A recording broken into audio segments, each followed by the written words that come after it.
Hi, I was asked on my YouTube channel if I would demonstrate some of the ornaments that are used in Irish music, at least the way I play it. So what I'm going to do is take a tune we all know, the Kesh jig, and I will break down some of the ways that I approach a tune like that. I've also just learned to use the pause button on my recording device, so I'm going to be using that time to time, like right now. Here's the tune, the first part of the tune. That's what we're going to use, the first part of the tune with all the notes equally spaced.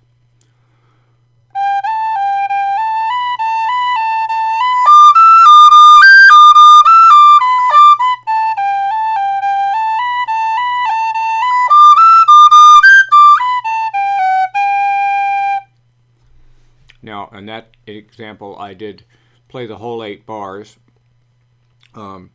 But I think the first thing to notice, even with the tunes equally spaced, is that I'm playing legato. I'm not playing with the staccato style, which would be this.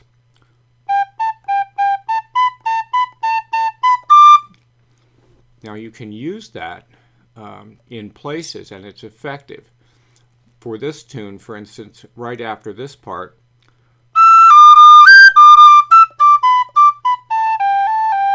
you can use it coming down, and it's a nice break.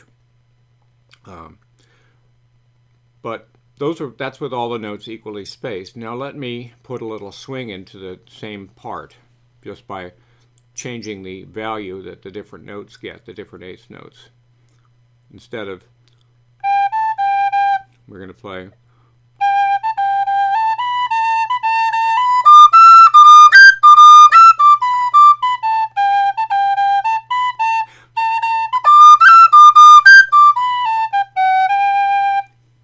So that puts some lift into the music and gives it some propulsion. Also, I took a space to breathe in that rendition right after the A. So I had to drop notes.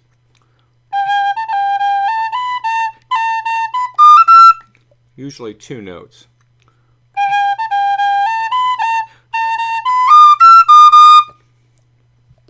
Wherever we choose to breathe changes the shape of the tune.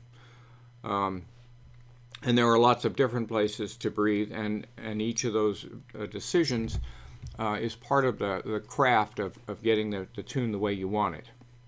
Now I'm going to add cuts to this. Cuts are just a percussive ornament that's sounded either before or during a note. So here's a cut before a note. That's the G. And you can cut with any finger.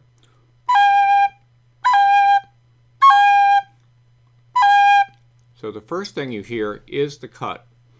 It's a percussive rather than a melodic ornament, but it does change its character depending on how you select a finger, which finger you select, and how long you leave the finger up, especially in the second octave. For there's some notes that you can't use the upper fingers for. Up on the G,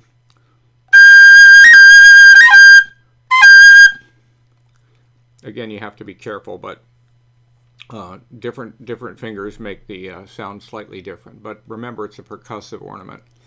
So I will insert a few cuts into this, and for this purpose, or for this example, I'm just going to put cuts in front of the notes.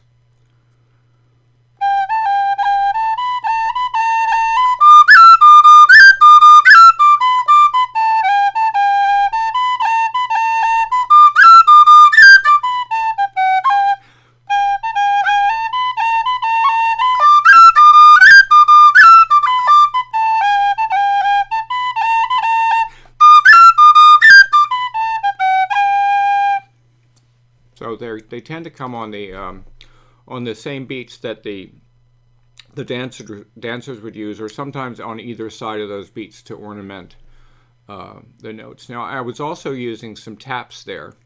What are taps? Taps are simply a percussive note that's played just below the note that you're playing. So instead of playing, gives you the same effect. And you can use either one. On this tune you can play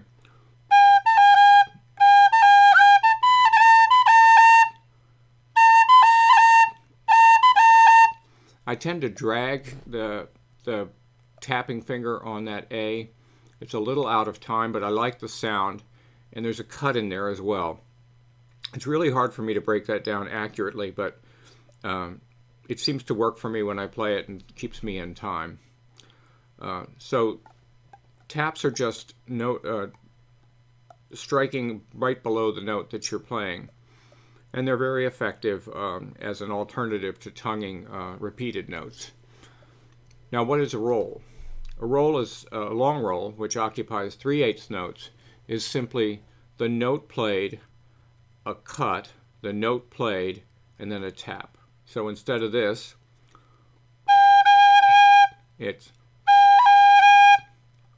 again. So playing it in time,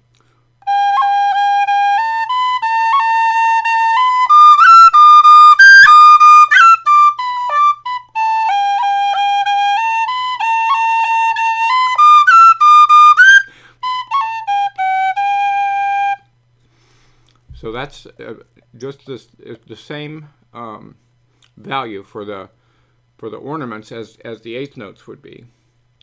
But we like to have a little swing in the music, so what if we move the cut and the tips over to the right, so we're playing them a little more toward the end of the notes in the first part.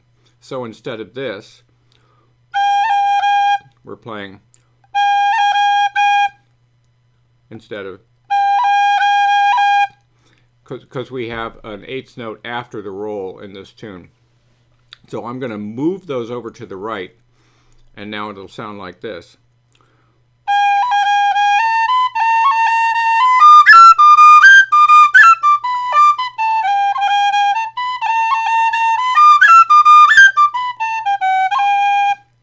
So, gives you that swing just by shifting the ornaments over. You can practice it both ways. Both ways are interesting to play, but I do tend to put them over to the right.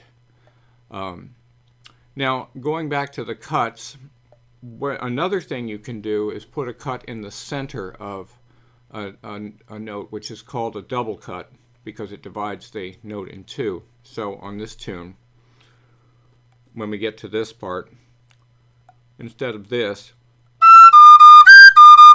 you can play.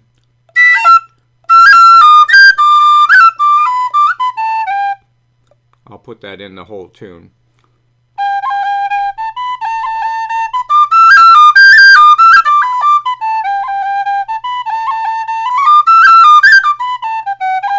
One more time.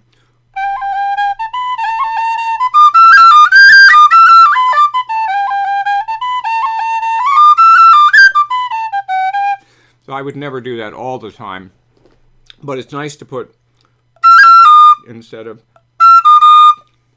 into this tune. And so double cuts are very useful, and you can have a lot of fun with them depending on how long you lift your finger for the double cut. This is especially true on the flute, but it's also true on some whistles. You can get quite a wild sound out of a double cut if you leave that finger up just a hair longer. So we've talked about cuts, we've talked about taps, long rolls. What's left? We have slurs. So what can you do with a slur here? At the start of the tune, you can begin it on the note below.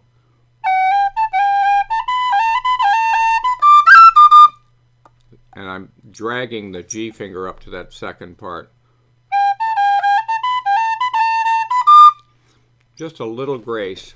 When you're playing a slur in Irish music, I find it's useful to tongue the note that you're slurring, tongue it slightly, rather than just have it slur up in a complete untongued way.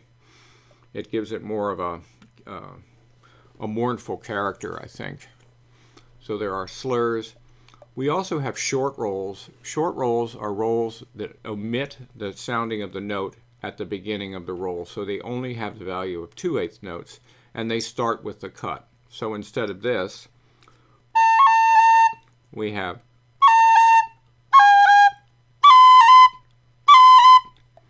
they're a little difficult to imagine, but they're really the secret sauce of Irish music. You can add a short roll behind a long roll and get a different effect for this tune, for instance. So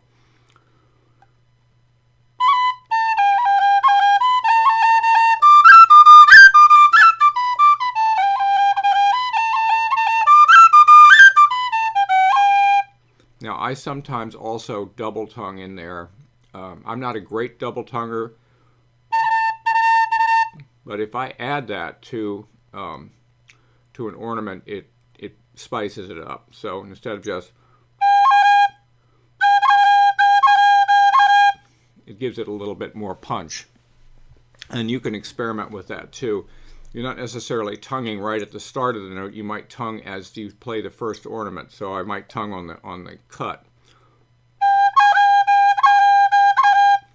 and it gives it a more punch than it would otherwise have.